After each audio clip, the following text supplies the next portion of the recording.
Esto es solo un programa de podcast. Limítese a disfrutarlo. Parece que sí hay que elegir, dejar en las manos responsabilidad, pudiendo escoger entre dos o tres, preferimos al más subnormal.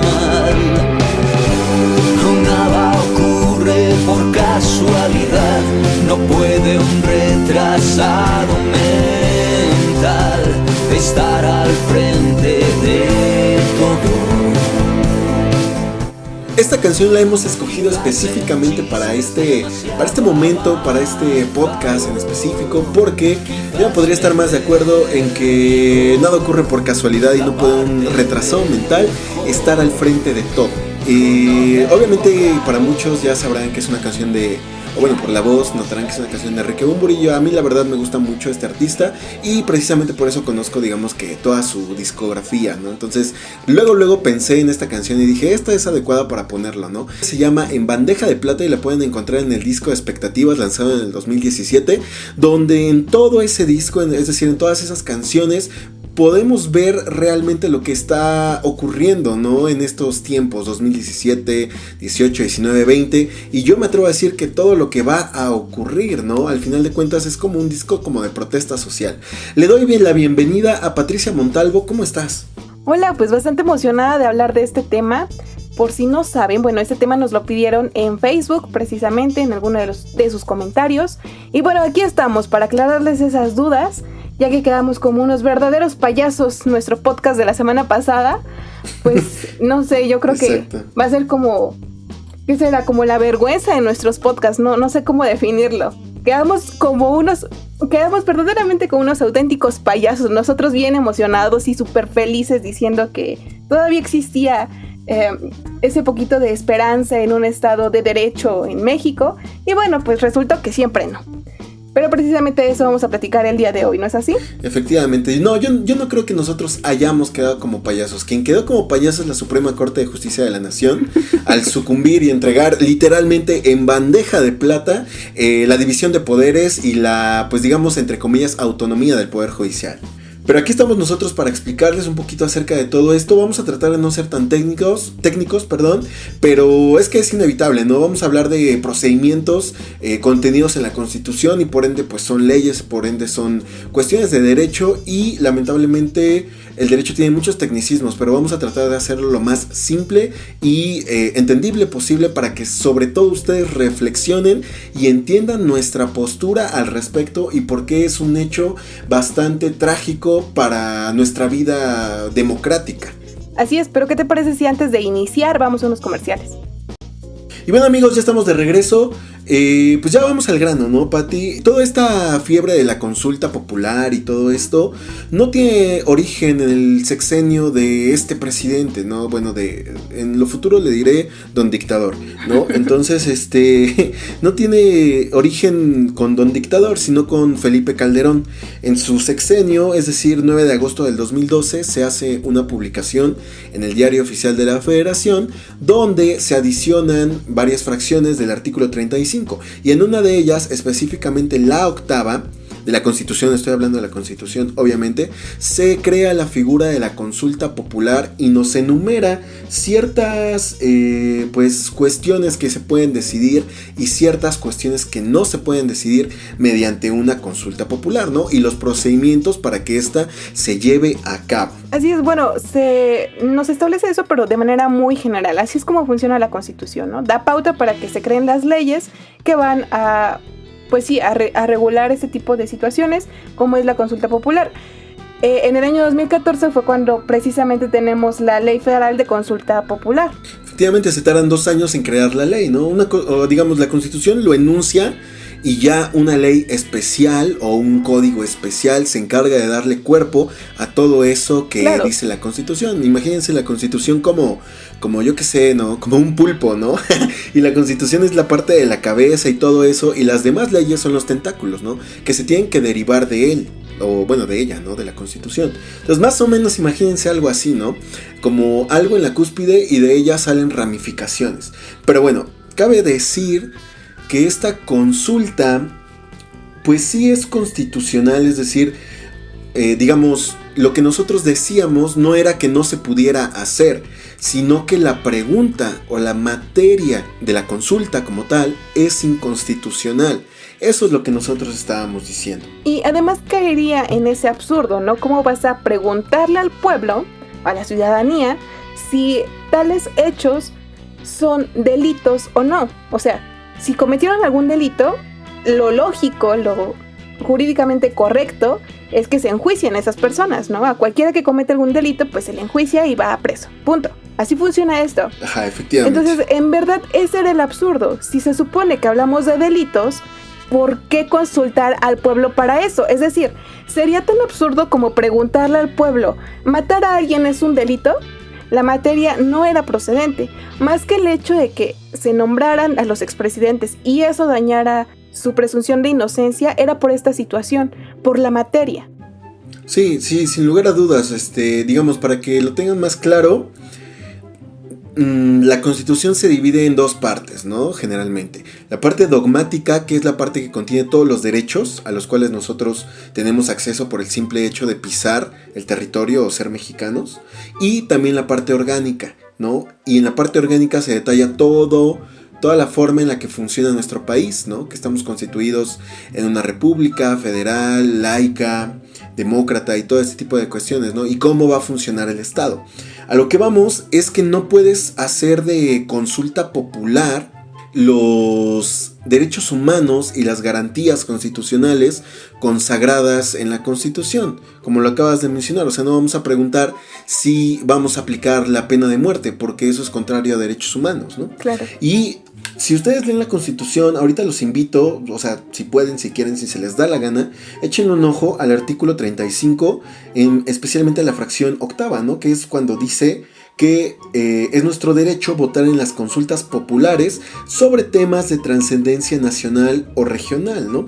Y te sienta las bases, pero aquí nos vamos a la parte, digamos, al apartado tercero, donde específicamente nos dice qué cosas no podrán ser objeto de consulta, o sea, qué cosas no se pueden consultar a la población, y nos enumera: no podrán ser objeto de consulta popular la restricción de los derechos humanos reconocidos por esta Constitución y en los tratados internacionales de los que el Estado mexicano sea parte, asimismo las garantías para su protección. Eso es lo que nosotros estábamos diciendo, eso era lo que nosotros estábamos peleando y eso era lo que nosotros decíamos que era inconstitucional. ¿Cómo vas a hacer una pregunta si queremos enjuiciar cuando es la obligación del Estado perseguir y sancionar los delitos? Así es, además la pregunta debería ser una pregunta cerrada, es decir, que se pueda responder con un sí o con un no. ¿Qué te parece si nos lees la pregunta original? La pregunta original decía: ¿está de acuerdo o no con que las autoridades competentes investiguen y en su caso sancionen la comisión de delitos de los expresidentes Carlos Salinas de Gortari, Ernesto Zedillo, Vicente Fox, Felipe Calderón y Enrique Peña Nieto antes, durante y después de sus gestiones? Eso, para empezar, nos daña a todos los mexicanos el derecho a la certeza jurídica. Claro. O sea, desde ahí empezamos. ¿Qué es la certeza jurídica? El hecho de que tú sabes que el Estado va a perseguir y sancionar los delitos o las cosas de materia civil, mercantil. O sea, cualquier juicio, tú tienes la certeza jurídica, entre comillas, de que el Estado se va a encargar de impartir justicia, ¿no? Exacto. Es como si preguntáramos, o bueno, bajo este pretexto, podríamos hacer una consulta popular sobre si ahora en adelante vamos a enjuiciar a los feminicidas, ¿no? Efectivamente. O específicamente a tal feminicida, ¿no? A tal feminicida. Por ejemplo, José tal, será enjuiciado por el delito de feminicidio, sí o no. Y al decir no, si gana no, ¿qué es lo que pasa? O sea, perdemos muchísimos derechos, ¿no? Tan solo el de la certeza jurídica, y también vulneramos el derecho de la persona presuntamente feminicida en este caso, ¿no? En este caso hipotético que estoy presentando, ¿no? Porque puede ser que sí lo haya hecho, pero puede que no.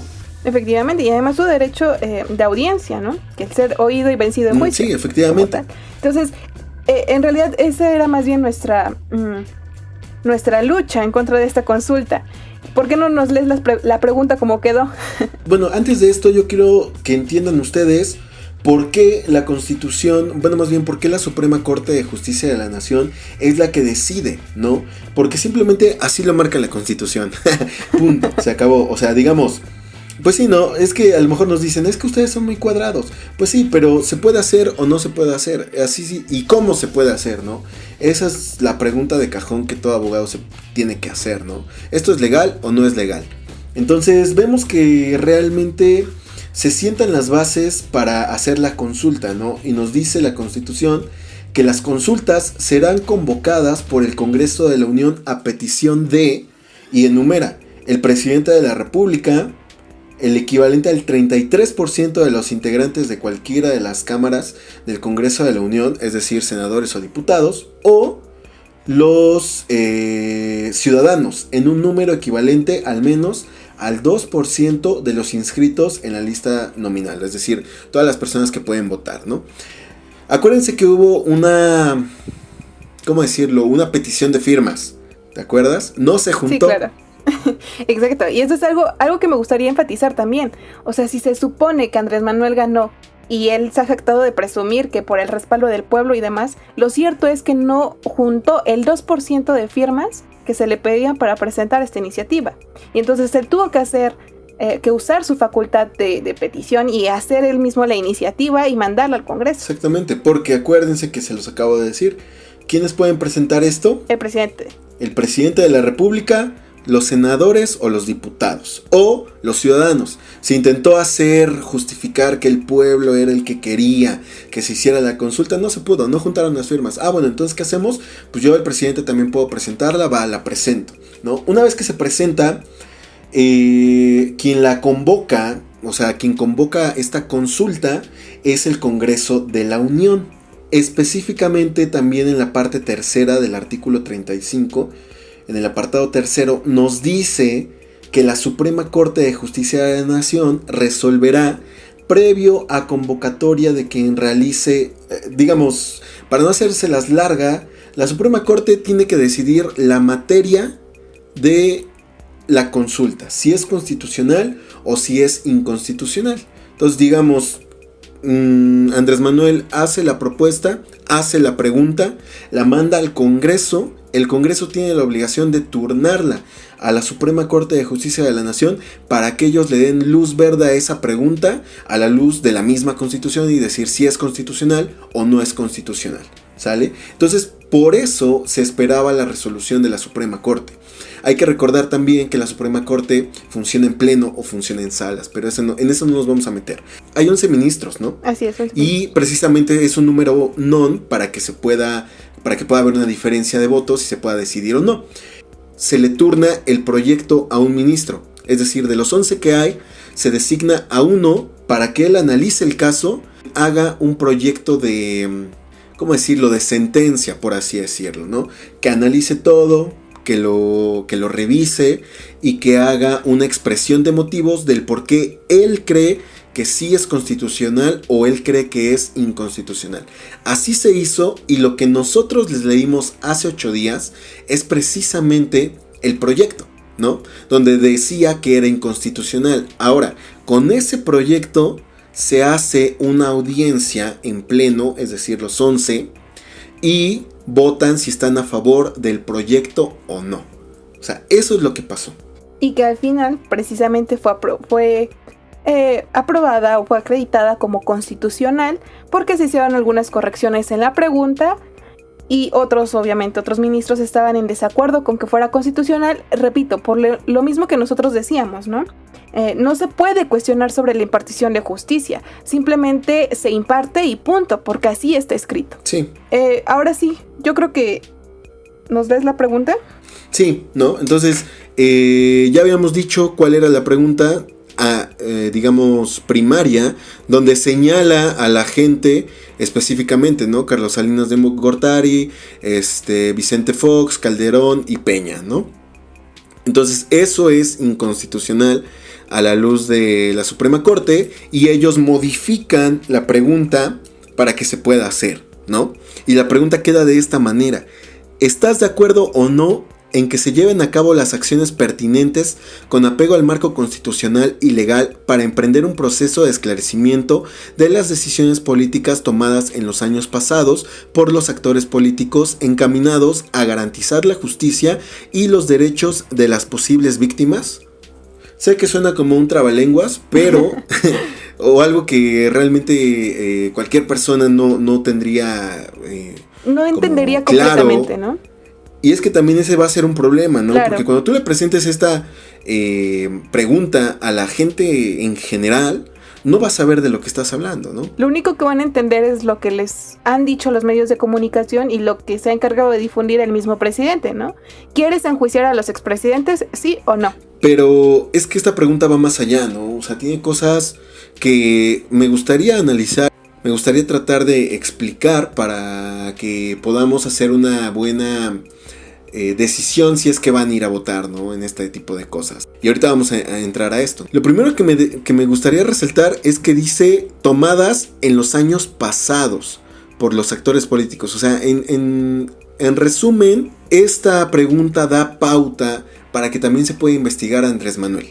Y es que vamos a hacer un análisis aquí. Incluso la misma ley federal que ya les comenté es la que nos va a regular todo ese procedimiento de consulta.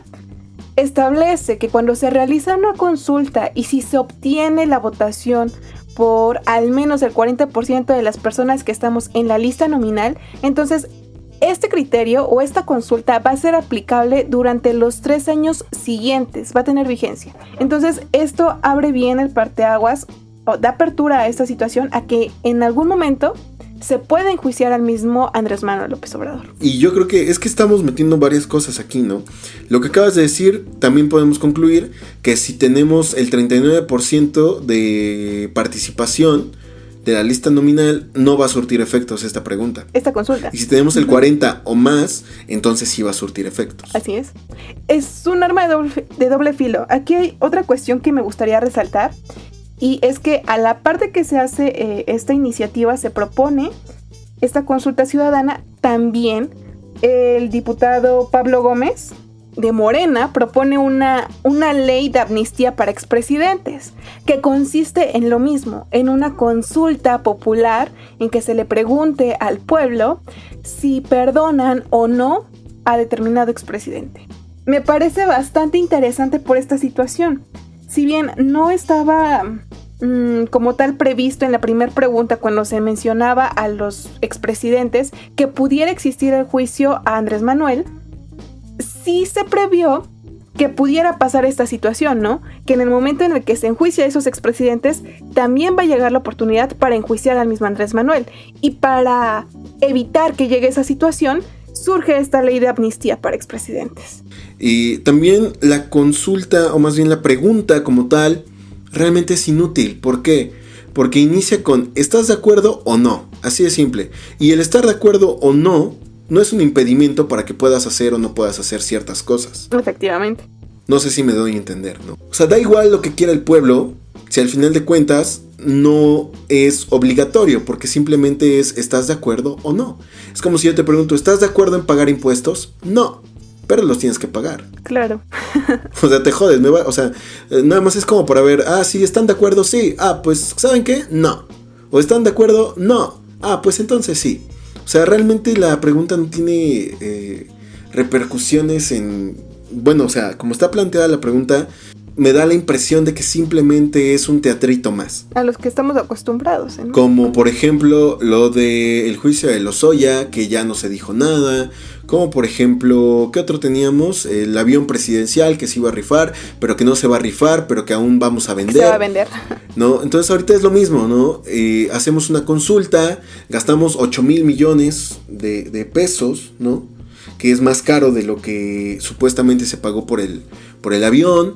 También coercionamos a la Suprema Corte de Justicia para que sucumba a nuestros caprichos y así desviar un poco la atención de los problemas que realmente son importantes en este país, ¿no? Como por ejemplo solucionar el problema de los medicamentos, solucionar el problema de la crisis, solucionar el problema de los enfermos por COVID, solucionar el problema de las energías. O sea, todo lo que al gobierno le ha salido mal es tapado por este tipo de teatritos, ¿no? Que lamentablemente Míranos nos tiene hablando de ello en lugar de hablar de las cosas realmente importantes. Así es, o sea, dedicamos un día exclusivamente para hablar de este tema. Y es que volvemos a lo mismo, solamente se trata de hacer teatro, de ganar mayores simpatizantes. Recordemos que a principios de este año, según las encuestas, Andrés Manuel había perdido la misma cantidad, el mismo porcentaje de aceptación que en el año respectivo, o sea, del gobierno de Enrique Peña Nieto, o sea, al año de su gobierno, ¿no? Sin embargo, Enrique Peña Nieto no tuvo tanta cantidad de votantes como la tuvo Andrés Manuel. O sea, sí es preocupante. Sí, sin lugar a duda. Pero ¿sabes qué? ¿Cuál es el problema? Pues que hay mucha gente que no sabe de esto. Y aunque lo quisiera saber, más bien, aunque pudiera saberlo, no lo quiere saber porque ya está casada con él. O sea, por más de que, por ejemplo, alguien le ponga este podcast a un chairo de hueso colorado, va a decir lo que su amo y señor le enseñó a decir. Que somos unos vendidos del PRIAN, que nos financia Felipe Calderón, que pedimos privilegios. ¿Te acuerdas, Pati, cuando tú eras gobernadora de Puebla? ¿Te acuerdas? Uy, sí, seguro. Y yo era secretario de Hacienda también de Puebla. Y nada más llegó Andrés Manuel y pues ya nos quitaron nuestro hueso, sí. Sí, lo recuerdo. ¿No? O sea, eso es a lo que yo voy, ¿no? Por más que tú les expliques, por más que tú les digas, mira, pasa así, ellos ya no tienen cerebro para otra cosa más. A mí me gusta llamarles cerebro de pichón, porque pues, son chiquitos, ¿no? Y tienen una cabecita y tienen un cuerpezote. Pero bueno, realmente a mí no me gusta tener que hacer esto porque, precisamente como lo acabo de decir, es desviar la atención de las cosas que realmente deberían de preocuparnos, ¿no? Pero lo que más miedo o preocupación me da es el hecho de que la Suprema Corte haya accedido a estos caprichitos. Efectivamente. A eso es a lo que yo voy, ¿no? Si todo se hizo acorde a derecho, eso yo no lo puedo negar, ¿no? Se intentó juntar las firmas, no se pudo, bueno, lo propuso el presidente, se envió al Congreso de la Unión y el Congreso de la Unión le dio vista a la Suprema Corte, ¿no? Lo que a mí me molesta es el hecho de que la Suprema Corte no lo hubiera desechado, así de simple, ¿no? Haz de cuenta que se hubiera hecho el proyecto de sentencia, lo que tú quieras, el proyecto como tal, y que de los 11 ministros, 9 hayan votado sobre que es inconstitucional y ya se hubiera archivado y se acabó, ¿no? A lo que voy es que se dieron el lujo de, entre comillas, modificar el derecho a hacer, digamos, razonamientos estúpidos para darle el capricho a dictador de que hiciera este tipo de cosas, ¿no? De que, tu pregunta es inconstitucional, ¿qué crees? Vamos a hacer que sea constitucional, la vamos a cambiar y le vamos a meter un montón de porquerías para que al final de cuentas sea, ¿cómo decirlo? Lo que acabamos de decir, ¿no? ¿Estás de acuerdo o no estás de acuerdo? Simplemente eso es una externación de opinión en la cual se nos van a ir muchos meses de organización, porque el INE jamás había hecho esto. Se nos va a ir muchísimo dinero, ¿no? Así es. Además, ahorita que mencionabas precisamente eso sobre ceder a los caprichos, recordemos que en la mañana del jueves 24 de septiembre, precisamente Andrés Manuel decía, ¿no? Pues si la Suprema Corte de Justicia no acepta mi iniciativa, porque dice que la materia es inconstitucional, entonces reformamos el artículo 35. Y volvemos a lo mismo. O sea, si se supone que nuestra Constitución es rígida, se supone, o sea, no estoy en contra de las reformas, pero se supone que nos da cierta garantía, ciertos, ¿cómo podemos llamarle? Certeza jurídica. O sea, al existir esto de, pues si no existen los mecanismos, los creamos al fin de que yo pueda obtener lo que quiero, lo que deseo. En verdad es preocupante, no solo por este tipo de temas, sino en cualquier tema. En materia de, lo comentábamos en el podcast pasado, de libertad de expresión, de censura, ya habíamos hablado en alguna de nuestras columnas de la censura digital, de qué otros temas hemos tocado. Hemos tocado muchísimas cosas respecto a esta administración y que son problemas graves, en todos los sentidos, en educación, en salud, en cultura, en todo, estamos mal. Sí, y es que esto también es consecuencia de su pendejada de voto masivo a Morena. ¿Por qué? Porque como lo acabamos de decir, la Constitución política divide, entre comillas, el poder, ¿no? En tres: ejecutivo, legislativo y judicial. Se supone que, bueno, no vamos a meternos en este tipo, pero se supone que solamente es un poder, pero que para su ejercicio se divide en 3, ¿no? Pero seamos honestos, supuestamente son 3. Y cada uno de ellos, es decir, el presidente, diputados y senadores y el poder judicial, tiene funciones diferentes, ¿no? ¿Qué pasa cuando tú votas por el mismo partido o le entregas todo el poder a una ideología como tal, que en este caso sucede o es Morena, ¿no? Que ellos controlan obviamente la presidencia, que ellos controlan el Congreso de la Unión, tienen la mayoría en ambas cámaras, y que aparte tienen, tienen la mayoría en los congresos locales de todos los estados, ¿no? O de la mayoría de los estados. También muchos gobernadores son de Morena, o sea, todo el poder está con Morena. Entonces, ¿quién para a Morena? Se supone que la única autoridad competente sería la Suprema Corte de Justicia de la Nación, y ya vimos para lo que sirve. Sí, ¿no? Y en lo que acabas de decir, ¿no?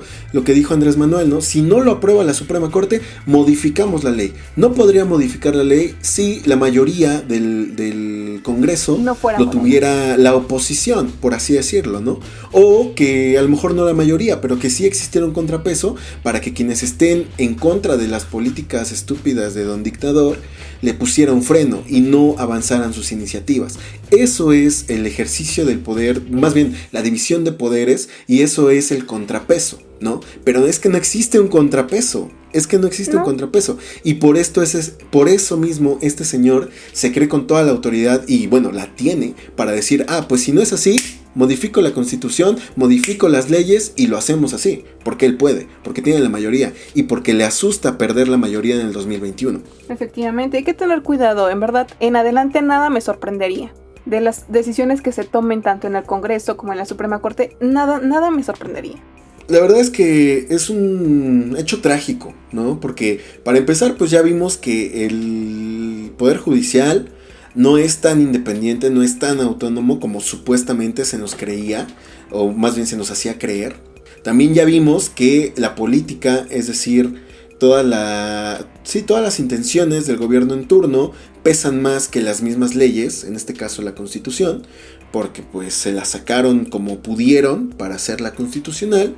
Y también vimos que a este señor no hay quien lo pare. Por eso es que estábamos preocupados, por eso es que estábamos diciendo que si quedaba un poquito de cordura en la Suprema Corte, que si quedaba realmente un poquito de separación de poderes, que si quedaba un poco de autonomía en este país, la Suprema Corte iba a desechar rápido, ¿no? Iba a votar a favor de la inconstitucionalidad y ya se iba a archivar y se acabó, ¿no? Y vimos que no, ¿no? Por eso es que quedamos como idiotas, quedamos como payasos. Pero insisto, no es nuestra culpa. O sea, porque sí es inconstitucional, solamente que hicieron lo necesario para pasarse por ya saben dónde la Constitución, ¿no? Efectivamente.